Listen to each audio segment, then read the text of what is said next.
Today we discussing the continuous article galvanometer. This point, article number 9.5 on textbook page number 224. Galvanometer. In figure shows the internal construction of the galvanometer, and this internal construction of galvanometer can be saying in this case actual galvanometer. This is the galvanometer. आता हे दिसतंय ना galvanometer. Internal as like internal concave shape of the permanent magnet N pole and S pole, that is a horseshoe magnet, in which kept cylindrical iron core and rectangular frame, which have copper wire wounding. This photo is show only rectangular coil, and also here at top mostly attach spiral coil in this top side. Then also next diagram, soft iron core, cylindrical iron core kept in the rectangular frame.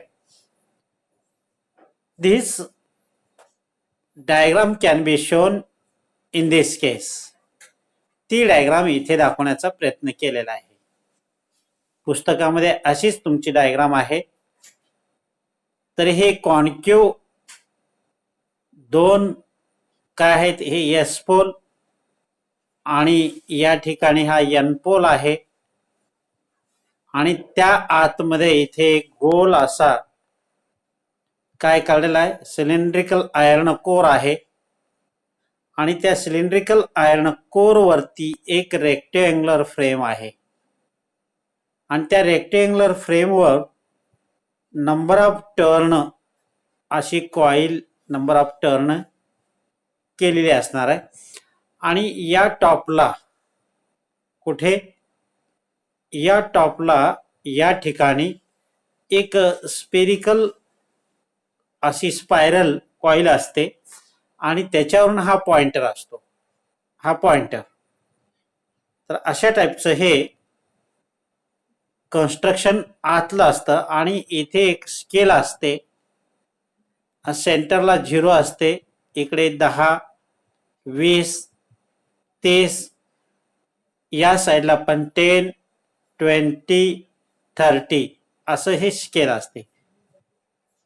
0 म्हणजे null deflection म्हणतात. दोन्ही साईडला आपल्याला हे deflection पाहायचं असतं. अशा टाईपची हे डायग्राम आहे.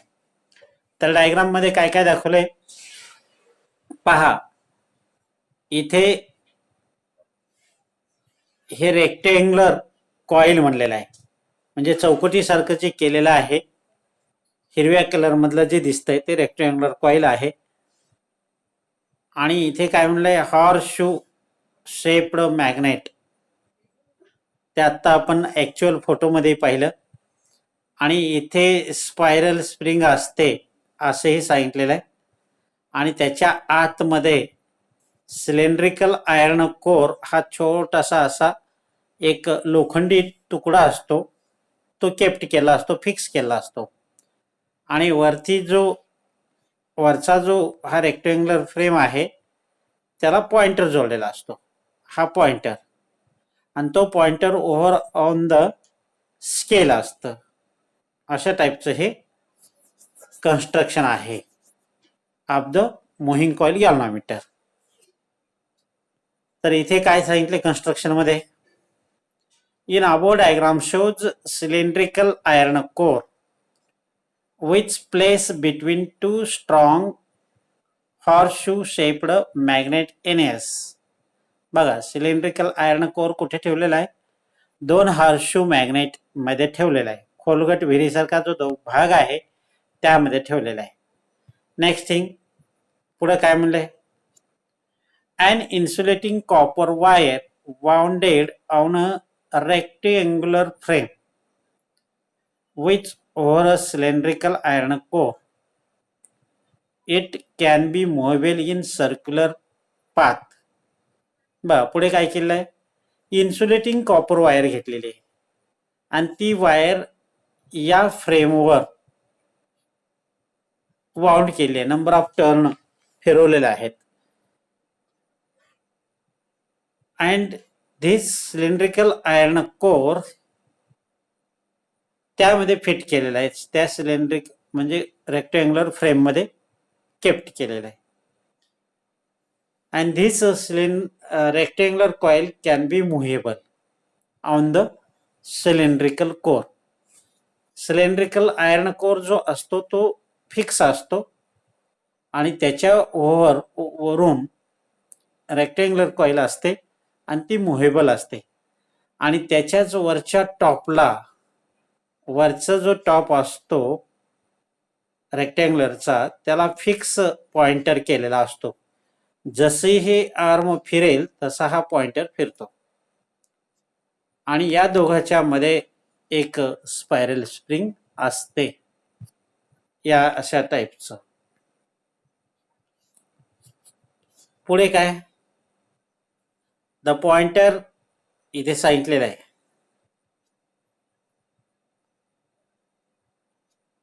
The pointer, 1 minute, its one end attached to upper arm of the frame with spiral spring as shown in figure. हे आपण पाहिलं. and other end of pointer over scale असतं, म्हणजे इनिशियल 0 या ठिकाणी असतो, नंतर तो करंट पास झाल्यानंतर डिफ्लेक्ट होतो डाव्या साईडला किंवा उजव्या साईडला, depending upon the direction of the current. करंटच्या डायरेक्शनवर अवलंबून असतो. आता इथे working, Wien the electric current passes through the coil.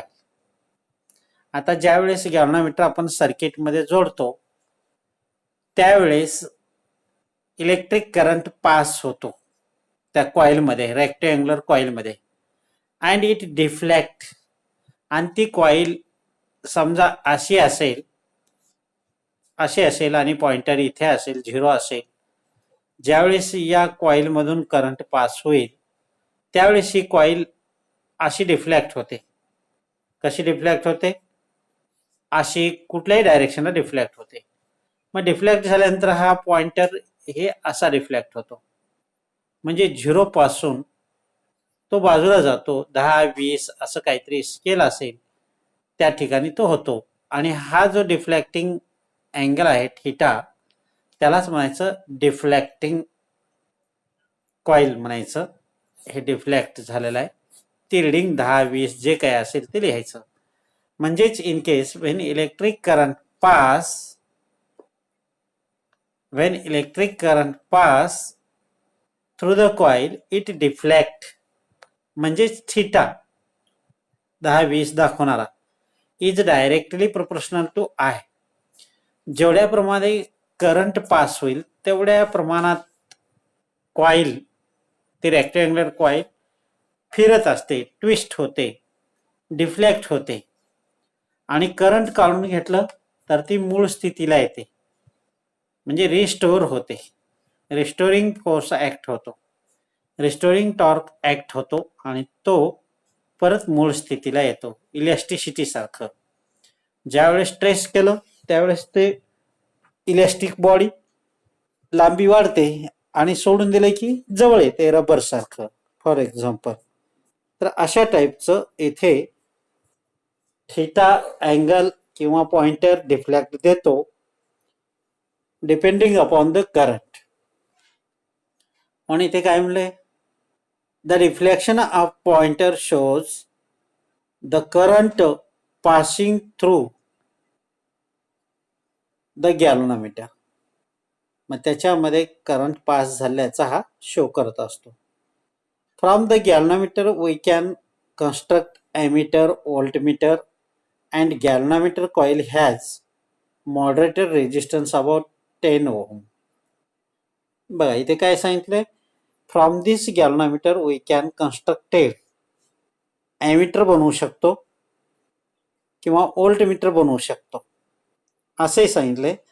आणि जवळपास गॅल्व्हनोमीटरचा जो रेजिस्टन्स असतो तो 100 ओहम इतका असतो असं सांगितलंय. Internal resistance of the galvanometer is about 100 ohm असं सांगितलंय. मग आता त्याचाच आपण कन्व्हर्शन करतोय इन केस ऑफ ॲमीटर. म्हणजे ॲमीटरचं कन्स्ट्रक्शन बघतोय. म्हणजे गॅल्व्हनोमीटर ॲज एन ॲमीटर असं आर्टिकल दिलेलं आहे. Article number 9.5.1 the text book page number 224. What is this galvanometer as converted into ammeter. म्हणजे गॅल्व्हनोमीटर ॲज ए ॲमीटर थोडक्यात थोडासाच बदल करायचा आहे. थोडासा बदल केल्यानंतर आपल्याला काय मिळतं, ॲमीटर मिळतं. मग आता तो बदल काय करायचा आहे, एक लो रेजिस्टन्स, शंट रेजिस्टन्स म्हणतात त्याला, low resistance connected to parallel of the galvanometer is convert in ammeter. म्हणजे ॲमीटर जर तयार करायचा असेल तर गॅल्व्हनोमीटरच्या पॅरललमध्ये एक लो व्हॅल्यू असलेला रेजिस्टन्स कनेक्ट करायचा आहे. म्हणजेच हाच गॅल्व्हनोमीटर आपल्याला ॲमीटर म्हणून काम करत असलेला दिसेल. आता इथे पहा, in case consider IS. IS म्हणजे काय, फुल स्केल डिफ्लॅक्शन करंट. म्हणजे स्केल म्हणजे जास्त डिफ्लॅक्ट दाखवणारा करंट, म्हणजे जास्त current in moving coil galvanometer. तो पास झाला. आणि what is capital G. G be the resistance of moving coil galvanometer. आत्ताच आपण बघितलंय मुव्हिंग कॉईल गॅल्व्हनोमीटरचा रेजिस्टन्स किती असतो सर्वसाधारण, तर 100 ओहम इतका रेजिस्टन्स असतो असं आत्ताच आपण इथे बघितलेलं आहे. त्यानंतर आता इथे काय म्हणलेलं आहे, to convert a moving coil galvanometer into ammeter. त्याचं आता कन्व्हर्शन करायचं आहे. कसं करायचं आहे ते आपण डायग्राम वगैरे बघणारच आहोत. In case due to this effective current must be increases in ammeter. म्हणजे यामध्ये करंट इन्क्रीज झालेलं आपल्याला दिसेल. म्हणजे कमी नाही, इन्क्रीज. कारण काय, तो पॅरलल मध्ये जोडत असतो आपण. It's effective resistance must be decrease. आणि त्याचा रेजिस्टन्स हा पॅरलल मध्ये आहे. आणि गॅल्व्हनोमीटरचा रेजिस्टन्स 100 अबाउट आपल्याला माहिती आहे 100 ओहम पर्यंत आहे. आणि त्याच्या पॅरलल मध्ये जोडल्यानंतर आपल्याला आणखीन त्याचा रेजिस्टन्स कमी झालेला मिळेल, म्हणजेच डिक्रीज मिळेल. आणि जर सिरीजमध्ये जर जोडलं तर काय होईल, 100 प्लस जोडलेला रेजिस्टन्स ते एकत्र रेजिस्टन्स येईल, हा रेजिस्टन्स होईल. मग हा 100 ओहम रेजिस्टन्स गॅल्व्हनोमीटरचा कमी करण्यासाठी, म्हणजे करंट आहे ते आपल्याला डिटेक्ट करण्यासाठी रेजिस्टन्स कमी पाहिजे. म्हणून low resistance, low value of resistance connect across the galvanometer. So here we get effective resistance, resultant resistance must be decreases 100 plus sum in parallel मध्ये. मग पॅरललचं इथं कसं असतं resistance, 1/RP is equal to 1/G 1 plus 1/S. 1/G म्हणजे गॅल्व्हनोमीटरचं resistance आणि plus 1/S म्हणजे इथे जे जोडणार आहोत आपण पॅरलल मध्ये तो resistance. when resistance of galvanometer G connected in series then decreases the current through the resultant R is actually measured. जर समजा resistance of galvanometer G connecting सिरीजमध्ये असेल देन डिक्रीजेस करंट. करंट हा डिक्रीज होतो. का बरे? रेजिस्टन्स वाढतो नाही का. म्हणून त्यावेळेसचा रेजिस्टन्स हा ॲक्च्युअली मेजर्ड होत असतो. असो, हे काही पॉईंट आहेत. तसाच आणखीन एक पॉईंट आहे इन आयडियल केस. आता आयडियल केस म्हणजे काय? Ammeter must be have zero resistance. ॲमीटरचा जेवढा रेजिस्टन्स कमी होईल तेवढं करंट आपल्याला चांगलं डिटेक्ट होतो, म्हणजे आहे तो करंट दाखवतो. अन्यथा त्याच्यामध्ये जर रेजिस्टन्स असेल मग येणारा करंट करेक्ट दाखवला जात नाही. म्हणून ammeter must be have zero resistance. मग जो एखादा ॲमीटर झिरो रेजिस्टन्स दाखवत असेल तो आयडियल केस आहे, म्हणजे काल्पनिक केस आहे, असं काही होऊ शकत नाही आहे. तरी पण आयडियल केस असं राहायला हवं, पण तसं होत नाही. The resistance must be protect to electric device from excess electric current. So electric device do not damage from high power. बघा, रेजिस्टन्सचा काय फायदा होतो? The resistance must be protect the electric device. Electricity जर पॉवरफुल जर आली तर पुढचा जो काही डिव्हाइस आहे तो उडून जाऊ शकतो आणि तो डॅमेज होऊ शकतो. यासाठी त्याला रेजिस्टन्सची आवश्यकता असते. येणारा करंट तिथे काही रोखवला पाहिजे, म्हणजे एक्सेस करंट जो काही असेल त्याला रोखवलं तर पुढचा डिव्हाइस जो का असतो, इलेक्ट्रिक डिव्हाइस जे काही असेल तो बचाव होतो. अन्यथा काय होतो? डॅमेज होऊ शकतो from the higher power. But in practice this is achieved by the connecting a low resistance in parallel with the galvanometer. बघा इथे काय केलंय, परंतु इथे ऍक्च्युली प्रॅक्टिस मध्ये काय केलेलं आहे, गॅल्व्हनोमीटरच्या अक्रॉस मध्ये छोटासा लो व्हॅल्यूचा पॅरलल मध्ये रेजिस्टन्स जोडलेला आहे. मग याचा काय होतं, which effectively reduce the resistance of the galvanometer. याचा असा परिणाम होतो की जो गॅल्व्हनोमीटरचा 100 ओम रेजिस्टन्स आहे त्याला रिड्यूस करतो. This low resistance connected in parallel is called shunt resistance. आणि या ठिकाणी एक प्रथा आहे, पॅरलल मध्ये जो छोटा व्हॅल्यू असलेला रेजिस्टन्स जोडलेला आहे त्याला इथे शंट रेजिस्टन्स म्हणायचं. म्हणजे पॅरलल रेजिस्टन्स म्हणण्यापेक्षा शंट रेजिस्टन्स एस असं म्हणायचं. मग आता त्याचा फायदा काय आहे? फायदा तर आपण पाहिलेला आहे, थोडक्यात इथे फायदा बघितलेला आहे की तो पॅरललमध्ये जोडल्यामुळं गॅल्व्हनोमीटरचा जो काही रेजिस्टन्स आहे तो रिड्यूस करतो आणि आहे तो करेक्ट करंट आपल्याला शो करतो. ॲमीटर हा किती करंट आहे तो शो करत असतो. तर in case uses of shunt resistance म्हणजे पॅरललमध्ये जोडण्याचा काय फायदा आहे? In below figure shows current passes in two path. आता पॅरलल असल्यानंतर करंट हा दोन पाथनी जाऊ शकतो. एक गॅल्व्हनोमीटरच्या पाथनी जाईल आणि एक एस जोडलेला रेजिस्टन्स त्या पाथनं जाऊ शकतो. म्हणजे ट्रॅफिक होईल का? पुढे बघा, पुढच्या नेक्स्ट पेजवर आपण शहरामध्ये बघतो, एखाद्या रस्त्याला जर लोड होत असेल तर आपण काय करतो, बायपास काढतो. इथे तसंच दाखवलेलं आहे. हा जो डॉटेड भाग दिसतोय तो डॉटेड भाग किती आहे, काय आहे? तर हा डॉटेड भाग काय आहे? ॲमीटर आहे. हा एवढाच गोल जो आहे तो कॅपिटल जी म्हणजे गॅल्व्हनोमीटर आहे. गॅल्व्हनोमीटरच्या दोन टोकाच्या अक्रॉस मध्ये हा एस जोडलेला आहे, म्हणजे शंट रेजिस्टन्स जोडलेला आहे. तर हा शंट रेजिस्टन्समुळं इकडून येणारा जो करंट आहे डिवाइड होतो, एक गॅल्व्हनोमीटर कडे जातो, त्याला आय जी म्हणतो आपण, आय जी करंट. आणि एस म्हणजे शंट रेजिस्टन्स कडे जातो, त्याला आय एस म्हणतो आपण.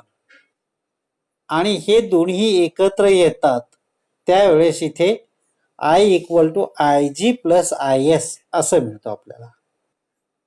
अशा टाईपचं डायग्राम मध्ये परत एकदा पहा तुम्ही काय काय दाखवलेलं आहे. कॅपिटल जी हा गॅल्व्हनोमीटर आहे, मूव्हिंग कॉइल गॅल्व्हनोमीटर. आपण सुरुवातीला बघितलेलं कन्स्ट्रक्शन. त्याच्या अक्रॉस मध्ये एस म्हणजे लो रेजिस्टन्स जोडलेला आहे. म्हणून इथून येणारा जो काही करंट असेल, कुठून बाहेरून येणारा जो काही करंट असेल तो इथे डिवाइड होतो. म्हणजे या डिवाइड झाल्यामुळं एखादा इन्स्ट्रुमेंटला लोड पडणार नाही, म्हणजे जास्त करंट जाणार नाही, दोन मार्गाने पास होईल. जो गॅल्व्हनोमीटरच्या मार्गाने पास होईल त्याला आय जी म्हणतो आपण, आणि जो एस रेजिस्टन्स शंट रेजिस्टन्सच्या मार्गाने पास होईल त्याला आय एस म्हणतो. म्हणजेच या ठिकाणचा आय एस ची किंमत काय असेल तर हे बघा, म्हणजे टोटल करंट आय मायनस जी मध्ये गेलेला करंट असा म्हणता येईल. आणि जी म्हणजे किती असेल, म्हणजे टोटल करंट मधून आय एस जर काढलं तर जी किती आहे तेही मिळतो आपल्याला. आणि बाहेर आल्यानंतर इथे त्या दोघांचं सम असं मिळतो. तर युजेस ऑफ शंट रेजिस्टन्स ए काय सांगितले पहा. The current I divide into two path. एक आहे ए जी मार्गाने and B in S. I G is passes in G, I S is passes in S. हे बघितलं आपण. So it protect the instrument from damage. यामुळं instrument damage होण्यापासून बचाव होऊ शकतो. नंतरचा युजेस काय, इट म्हणजे ड्यू टू शंट रेजिस्टन्स. या शंट रेजिस्टन्समुळे काय फायदा होतो, increases the range of ammeter. त्याच्यामुळं ॲमीटरची रेंज इन्क्रीज होते. तिसरा आहे it decrease the resistance between the point two which it is connected. आणि याच्यामुळं काय होतो, इट डिक्रीज द रेजिस्टन्स, तो डिक्रीज रेजिस्टन्स करतो इथे पॅरलल मध्ये असल्यामुळं. हा एक फायदा होतो. तर अशा टाईपचे हे युजेस आहेत. त्याच्या पुढे हा एक्सप्लेनेशन देतोय युजेसचा. काय देतोय पहा. Let I is the current initial pass through the resistance R enter the ammeter. म्हणजे या कॅपिटल आर मधून तो सुरुवातीपासून इथून तो आत इंटर होतो, हा एमिटर मध्ये होतो. हा आय करंट. पुढे पाहूया. काय आहे तो, I be the current initially pass through the resistance capital R enter into ammeter. Ammeter हा डॉटेडला म्हणलेला आहे. It is divided two way. I S current pass through S, I G through into galvanometer. म्हणजेच आपल्याला शेवटी काय मिळतं, I S is equal to I minus I G असं मिळू शकतं. नाव मग आता आपण इथे असं विचार करूया, in case potential at G and S, at G and S या ठिकाणी पोटेन्शियल कसा असेल. जर समजा या ठिकाणी इक्वल असेल, या जी आणि एस या ठिकाणी जर पोटेन्शियल जर इक्वल असेल तर काय होतं पहा. हे पहा, इक्वेशन नंबर 1 इथे काय सांगितलेलं आहे, पोटेन्शियल जर इक्वल असेल दोघा या ठिकाणी, V G is equal to V S. दिसतंय का हे इक्वेशन दिसत नाही.